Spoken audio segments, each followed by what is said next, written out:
Hello friends, जैसा कि हम सब जानते हैं वैकेंसीज़ आने वाली हैं, शिक्षक भर्ती परीक्षाएं होने वाली हैं, यूपी टेट भी होने वाला है।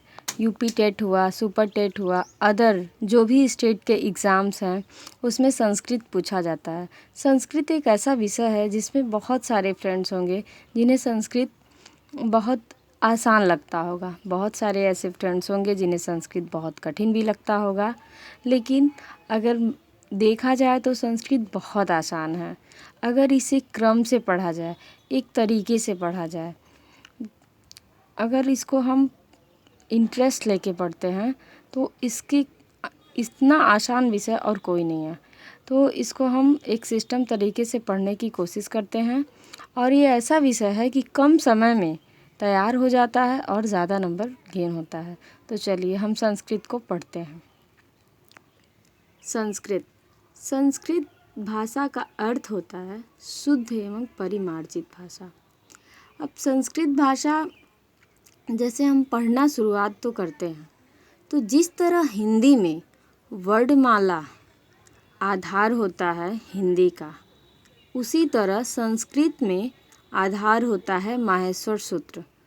जिस तरह उसमें क ख ग घ अंग होता है, इसी तरह इसमें इसका जो वर्णमाला होता है वो तो माहेश्वर सूत्र होता है, उसको हम माहेश्वर सूत्र कहते हैं। माहेश्वर सूत्रों की संख्या जो है 14 होती है और माहेश्वर सूत्र संस्कृत के लिए याद होना बहुत ज़रूरी है। तो माहेश्वर सूत्रों को हम चलते हैं, पढ़ते हैं और उसे याद करने की कोशिश करते हैं। माहेश्वर सूत्र: अयुड़, ऋलिक, अयोंग, अयोच, हैवरट, लड़, इयमगढ़नम, झभई, घड़दस, जबगढ़दस, खफ छठ, तच, टतौ, कपै, शशर, हल। ये हमारे 14 माहेश्वर सूत्र हैं।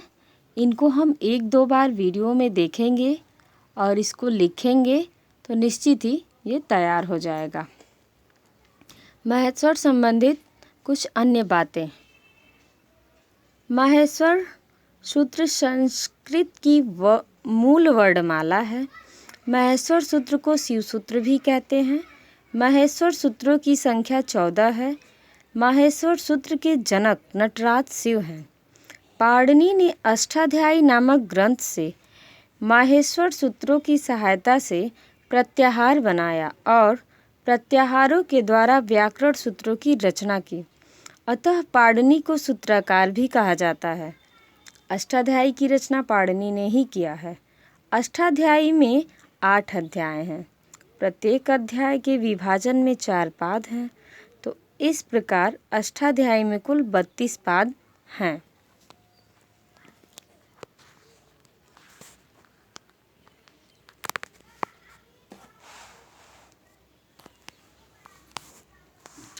पाणिनि ने जाम्बवती विजयम, पाताल विजयम का काव्य ग्रंथ लिखा। माहेश्वर सूत्र का हर अंतिम वर्ण हलंत वर्ण है, जिसे सूत्रांत या इत संज्ञक वर्ण भी कहा जाता है। सूत्रांत वर्ण या माहेश्वर सूत्र की संख्या 14 है। ड़ एक ऐसा सूत्रांत वर्ण है जो वर्णमाला के पहले एवं 6वें सूत्र में 2 बार आया है। ल एक वर्ण है जो हलंत नहीं है, फिर भी 6वें सूत्र में इसे भी इत संज्ञक माना गया है। ये एक ऐसा वर्ण है ल कि जो पूरे वर्णमाला कहिए या माहेश्वर सूत्र कहिए, वो इत संज्ञक वर्ण ना होते हुए भी इत संज्ञक वर्ण माना गया है। इसे याद जरूर रखिएगा। अब आता है तस्य लोप। तस्य लोप: तस्य लोप अर्थात सूत्रांत वर्णों का वर्णमाला से लोप हो जाता है। अर्थात सूत्रांत वर्ण नहीं है, उन्हें वर्ण नहीं माना जाता है। सूत्रांत वर्णों का आकार सूत्र एवं प्रत्याहारों की सीमा निर्मित करना है। सूत्रांत वर्णों की सहायता से प्रत्याहार निर्मित होते हैं। प्रत्याहार वर्णमाला से वर्णों को इकट्ठा करके निकालने की एक विधा है। पाणिनि ने 42 प्रकार के प्रत्याहार का प्रयोग किया है। इस प्रकार प्रत्याहारों की संख्या 42 है, किंतु वर्णमाला से अनेक प्रकार के प्रत्याहार हम निर्मित कर सकते हैं। वृद्धि राधि रैची अष्टाध्यायी का पहला सूत्र है। कात्यायन वररुचि ने अष्टाध्यायी के कुछ सूत्रों पर वार्तिक छंदों की रचना की और इस प्रकार कात्यायन को वार्तिकार भी कहा जाता है। कात्यायन का दूसरा नाम वररुचि भी है।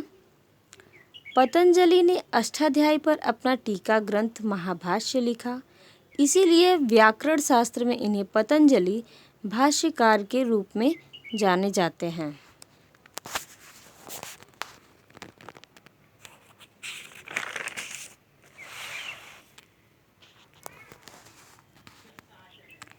पाणिनि, कात्यायन, पतंजलि प्रारंभिक व्याकरणाचार्य माने जाते हैं। इन तीनों को मुनित्रय या त्रिमुनि कहते हैं। त्रिमुनि में पाणिनि, कात्यायन का दूसरा नाम वररुचि और पतंजलि हैं। इन तीनों को हम त्रिमुनि कहते हैं। तो ये रहा माहेश्वर सूत्र और उनसे संबंधित बातें।